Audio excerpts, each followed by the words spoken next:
Everyone, মই কৃষ্ণা। আপোনালোকে কেতিয়াবা ভাবিছেনে যিজনী ছোৱালীৰ ওচৰত সকলো আছে, অৰ্থাৎ বিউটি, ব্ৰেইন আৰু এখন সুন্দৰ হৃদয়, তেওঁ কিন্তু কিয় প্ৰায়ে অকলশৰীয়া হয়? ইয়াক এটা ৰহস্য বুলি ক'ব পাৰে, কিন্তু আচলতে ই এখন মিৰৰহে হয়। বেছিভাগ মানুহে এনেকুৱা কিবা এটা বস্তু বিচাৰে যিটো সহজে ডাইজেষ্ট কৰিব পাৰে, কিন্তু মনত ৰাখিব, মাষ্টাৰপিচবোৰ সহজে গিলি থ'বলৈ সৃষ্টি কৰা হোৱা নাই।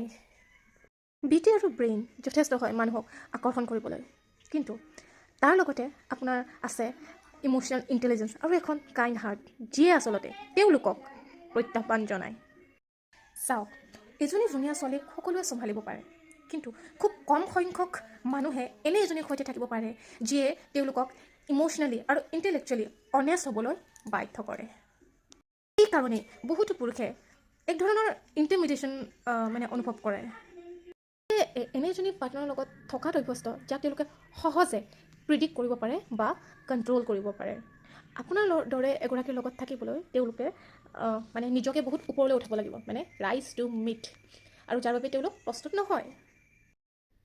এজনী চোকা বুদ্ধিৰ আৰু দয়ালু হৃদয়ৰ মহিলা এজন পুৰুষৰ ইনচিকিউৰিটিজবোৰৰ বাবে মিৰৰ স্বৰূপ, আইনা স্বৰূপ হয়।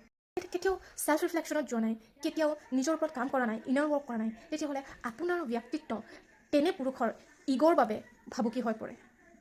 অনুভৱ কৰে যিজনী নাৰী নিজৰ মাজতেই সম্পূৰ্ণ, কেতিয়াও লিড কৰিব নোৱাৰে।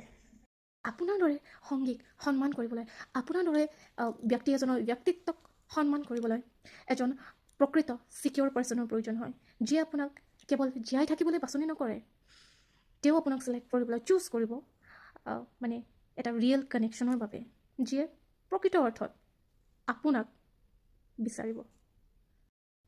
বেছিভাগ মানুহ আঁতৰি যায় আপুনি কম হোৱাৰ বাবে নহয়, আপোনাৰ তাত কিবা বস্তুৰ কমি থকাৰ কাৰণে নহয়, বৰঞ্চ তেওঁলোকে অনুভৱ কৰে, তেওঁলোকে উপলব্ধি কৰে যে তেওঁলোক ইনাফ নহয় আপোনাৰ বাবে। তেওঁ অকলশৰীয়াৰ পথ বাছি লয়। কোনো অভাৱ নহয়, বৰঞ্চ তেওঁৰ পিচ অফ মাইণ্ডৰ প্ৰতি থকা এটা লয়েলটিহে হয়। কাৰোবাৰ বাবে নিজৰ ব্যক্তিত্বৰ পোহৰ কমাই দিবলৈ বা নিজৰ বুদ্ধিমত্তাক কম কৰি দেখুৱাবলৈ মান্তি নহয়। তেওঁ বুজি পায় যে ইম্পেক্ট অভাৰ এট্ৰেকশ্যনৰ মিনিংটো কি হয়। তেওঁ জানে যে এজনী কমন ব্লেণ্ড হোৱাতকৈ এগৰাকী ৰিয়েৰ ভিণ্টেজ হোৱাই শ্ৰেষ্ঠ। জানে যে ভুল মানুহজনৰ বাবে টু মাছ হোৱাৰ অৰ্থ হ'ল সঠিক মানুহজনৰ বাবে তেওঁ জাষ্ট ৰাইট। যদি আপুনিও আজি অকলশৰীয়া পথত আগুৱাইছে, কেতিয়াও কাৰোৰ বাবে নিজকে ডাইজেষ্টেবল হ'বলৈ বাধ্য নকৰিব। Stay masterpiece. আপোনাৰ গভীৰতা বুজি পোৱাজন এদিন আপোনাৰ জীৱনলৈ নিশ্চয় আহিব। এনে এজনী নাৰীক টেক কৰক যিয়ে নিজৰ পোহৰ কেতিয়াও কম হ'বলৈ নিদিয়ে। আজিলৈ আহোঁ তেন্তে একেই নাহি নিউ ভিডিঅ'লৈ। টেক কেয়াৰ, বাই বাই।